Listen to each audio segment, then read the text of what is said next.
여기 한국으로 수학여행을 왔다는 포르투갈 여학생이 분노한 채 소리를 지르고 있습니다. 아무래도 한국인들은 너무나도 뻔뻔한 것 같아. 어떻게 거짓말을 저렇게 당당하게 할 수가 있지? 그러나 그녀는 그러한 말을 내뱉은 지 3분도 안 돼요. 한국인들의 하나 같은 행동에 그만 충격을 받고 주저앉고 말았다고 하는데요.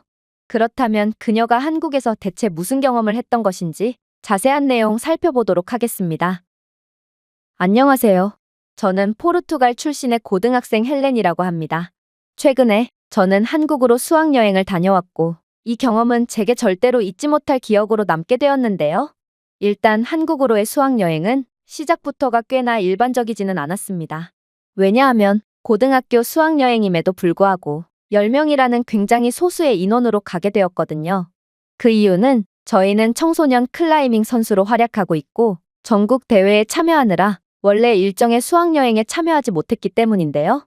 운이 좋게도 저희 팀은 당당히 전국대회 우승을 차지하고 왔고 학교 측에서는 그런 저희를 위해 한국으로의 특별 수학여행을 보내주기로 했습니다. 학교 측에서 다소 뜬금없는 국가인 한국을 선택한 이유는 바로 저희 학교는 한국의 고등학교와 자매결연을 맺은 상태이기 때문인데요. 재밌게도 이 고등학교는 외국 학생 홈스테이 제도를 운영 중에 있고 저희는 한국인 학생 집에서 숙식을 해결하며 많은 교류를 할 수 있을 거라 판단되었기에 한국으로 가게 된 것입니다. 그렇게 저희는 설레는 마음으로 한국에 입국했는데요. 그런데 저희가 수속을 통과하고 공항을 막 나서려고 할 때 어떤 큰 천막에 수많은 외국인들이 모여있는 장면을 목격하게 됩니다. 저희는 호기심이 들어 천막을 한번 구경해보기로 했고 그곳에서는 인천공항 주최로 외국인을 위한 모바일 카드를 무료로 만들어주는 행사를 진행 중이더라고요. 현수막에는 한국에서는 모바일 카드 하나만 있으면 카드나 현금을 사용하지 않고도 모든 결제를 할 수 있다고 적혀 있었는데요. 사실 포르투갈에서는 휴대폰으로 물건을 구매하는 것 자체가 몹시 생소하기에 저희는 도대체 이게 뭔가 싶어서 일단 줄을 서봤습니다. 그리고 몇 분 후 한국인 공항 직원은 한국인들은 휴대폰이나 스마트워치로 모든 결제를 처리한다는 도저히 믿기 힘든 이야기를 건네더니 저희의 휴대폰을 건네받고 모바일 카드 하나를 등록해주더군요. 그리고 이제 한국에서 휴대폰만 내밀면 대중교통과 환승 서비스, 물건 결제가 모두 가능하다는 이야기를 해줬는데요. 저희는 그녀의 황당한 말을 그저 웃어넘길 뿐이었고 그저 대형 백화점 같은 곳에서나 보여주기식으로 작동할 거라고 생각했죠. 그렇게 저희는 의문의 휴대폰 카드 등록을 마치고 지하철로 향했습니다. 그런데 저희가 지하철표를 구매하기 위해 주변을 두리번거리고 있을 때 갑자기 엘렌이 못 볼 거라도 본 것처럼 새파랗게 질려서 뭔가를 뚫어져라 응시하고 있는 거 아니겠어요? 저는 그녀가 대체 뭐 하는 건가 싶어서 그녀가 보고 있는 곳으로 고개를 돌렸고 이내 경악을 금치 못할 장면을 목격하고 말았습니다. 왜냐하면 지하철 개찰구를 통과하는 한국인들 중에 지하철표를 사용하는 한국인들은 단 한 명도 없었거든요. 한국인들은 정말로 휴대폰 하나만으로 개찰구를 통과하고 있었고 심지어 손목에 달린 스마트워치만 갖다 대면서 개찰구를 통과하는 사람들도 꽤 있었습니다. 저는 이러한 도저히 믿지 못할 장면에 홀린 듯 개찰구로 향했고 이내 카드가 등록된 휴대폰을 개찰구에 갖다 대봤어요.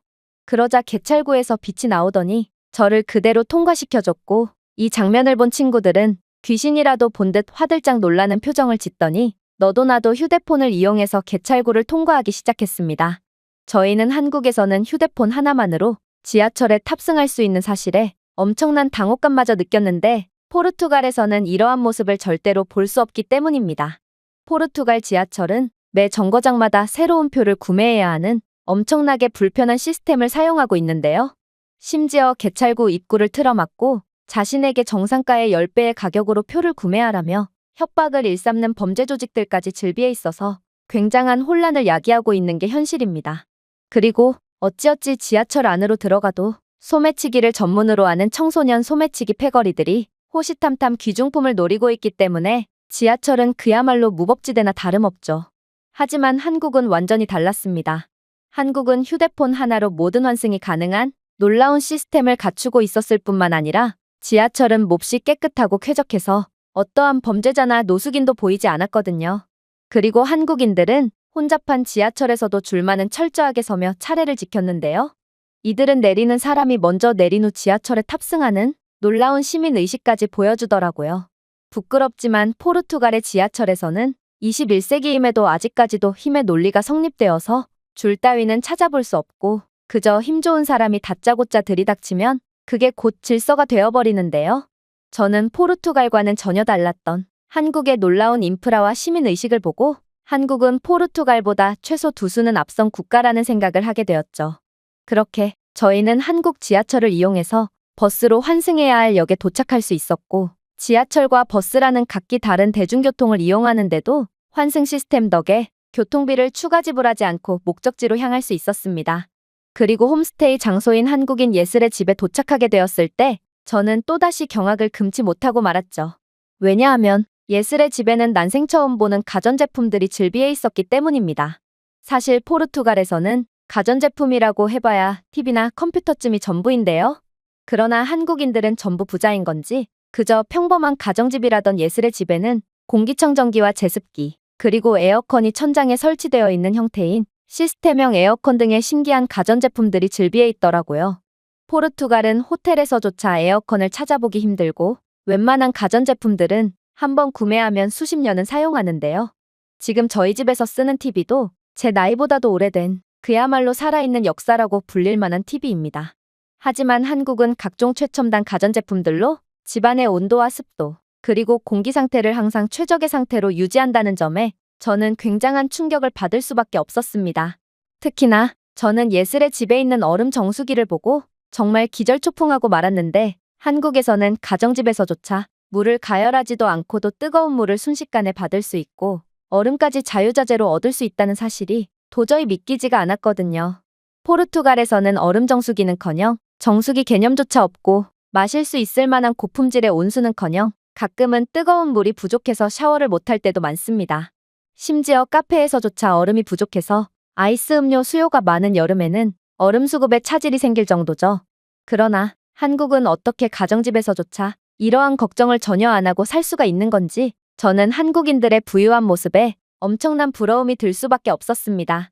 한국이나 포르투갈이나 서민층들의 생활 수준은 비슷할 거라 생각했는데 직접 본 한국의 서민들은 포르투갈의 갑부들보다도 훨씬 부유하고 풍족한 모습을 보여주고 있었거든요.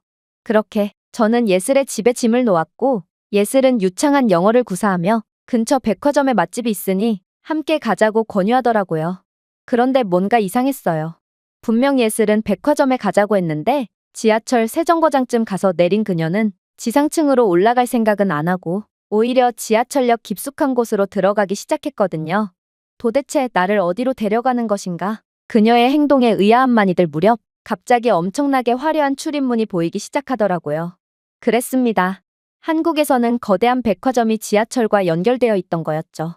아니, 어떻게 지하철과 백화점이 연결되어 있을 수가 있단 말인지 포르투갈에서는 범죄 문제 때문에 일부러 도심과 약간 떨어진 곳에 백화점을 짓는 경우가 많은데요. 그리고 백화점 입구는 반드시 총을 든 사설 경비가 꼼꼼히 짐 검사를 실시하는데 경비들은 엄청나게 돈을 밝혀서 짐에 특별한 문제가 없음에도 별 꼬투리를 잡으며 뇌물을 요구하는 경우가 많습니다. 그러나 한국에서는 백화점을 지키는 사람이 아무도 없었고 이렇게나 유동인구가 많은 곳에 백화점을 만든다는 점도 너무나도 신기했어요. 하지만 놀라움도 잠시 저는 백화점 입구를 구경하다가 그만 예슬에게 망신을 당해버렸습니다. 왜냐하면 한국 백화점은 자동문을 설치해놨는데 포르투갈에서는 자동문이라는 개념이 무척이나 생소하기에 저는 문을 어떻게 열어야 하는지 도무지 몰랐거든요. 그런데 제가 백화점 입구를 구경하는 틈에 예슬은 자동문을 통해 백화점에 먼저 들어가 버렸는데요. 저는 닫힌 자동문을 어떻게 다시 여는 줄 몰라서 입구에서 넋이 나간 표정을 지으며 애꿎은 문을 계속 밀기만 하고 말았습니다. 예슬은 제가 자동문을 이용하는 방법을 모를 거라고는 전혀 생각하지 못했는지 그저 황당한 표정만을 지으며 제가 대체 뭐 하는 건지 관찰하고 있었는데요. 시간이 꽤 흘러서야 그녀는 제가 문 밖에서 마임 공연을 하는 줄 알았다며 자동문을 열어줬고 저는 그저 어색한 웃음만을 지으며 진땀을 빼야 했습니다. 그래도 유럽인으로서의 자긍심을 가지고 있던 저였지만 한국에서 저는 그저 시골 깡촌에서 온 소녀일 뿐이었고 한없이 작아지는 느낌마저 들더군요. 어쨌든 그렇게 들어간 한국 백화점은 정말 놀라웠어요. 이곳은 쇼핑을 즐기는 곳이라기엔 너무나도 다양한 문화시설이 존재했는데요. 백화점 하나에 리스본 시내가 전부 들어간 것처럼 보일 정도로 다양한 즐길거리가 즐비했거든요. 그러나 제가 무엇보다도 놀랐던 건 바로 길 안내 전자 스크린이었습니다.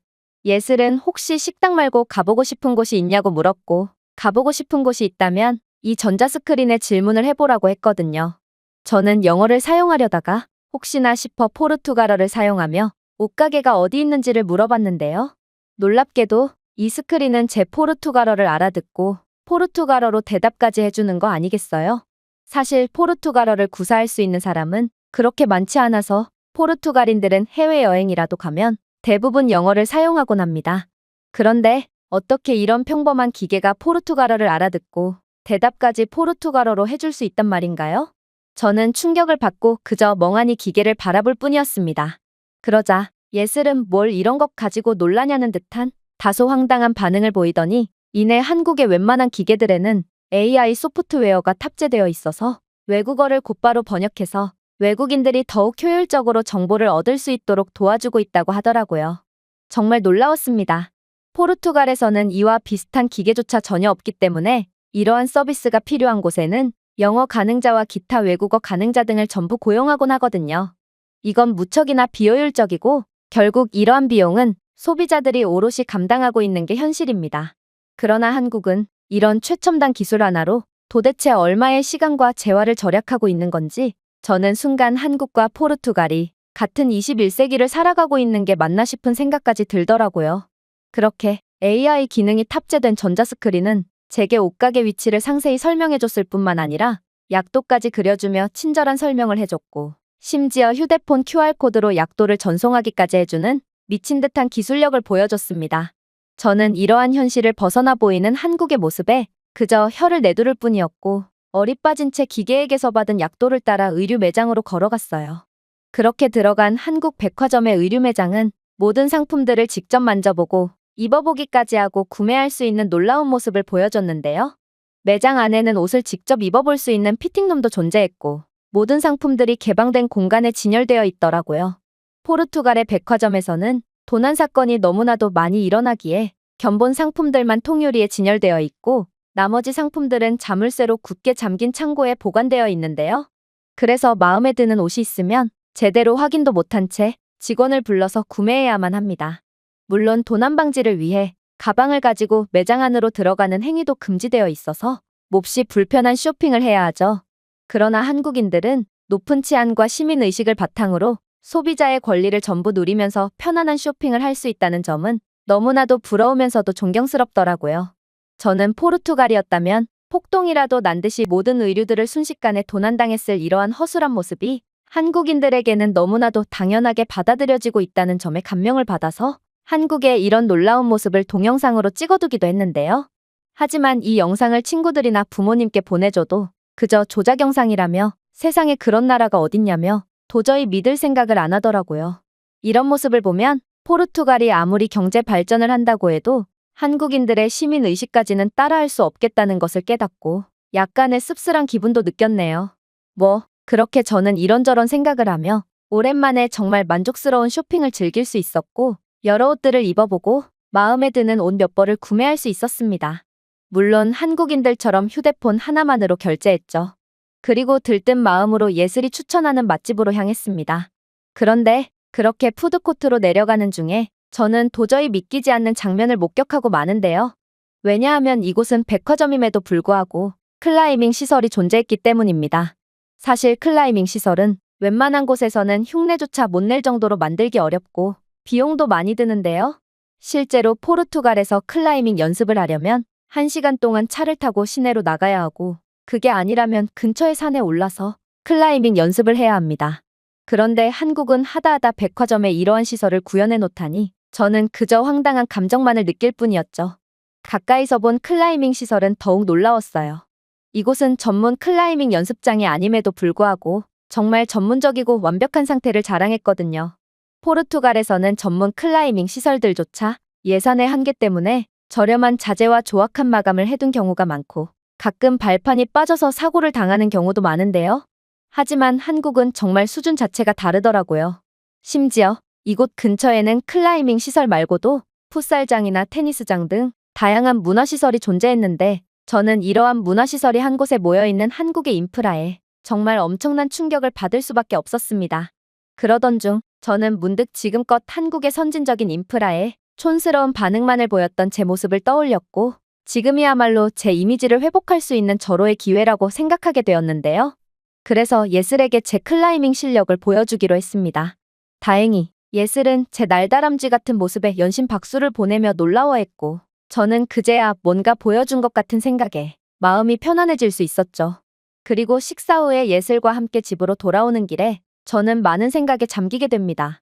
클라이밍 연습 한번 하려고 수시간 동안 등산을 해야 했던 그간의 제 모습과 지하철을 타다가 강제로 돈을 뜯겨야 했던 그간의 경험들이 떠올랐거든요. 제가 만약 한국에서 태어났다면 그러한 일들을 단 한 번도 겪지 않았을 수도 있겠다는 생각에 저는 이런 완벽한 나라에서 살고 있는 예슬과 한국인들이 너무나도 부러워졌습니다. 이 외국인의 글은 여기까지입니다. 한국에서 충격적인 경험을 했던 포르투갈 여성의 사연이었습니다. 제가 준비해온 내용은 여기까지입니다. 끝까지 시청해주셔서 진심으로 감사드리며 여러분들의 구독과 좋아요, 알림 설정은 영상 제작에 큰 힘이 됩니다. 이상 세모튜브였습니다.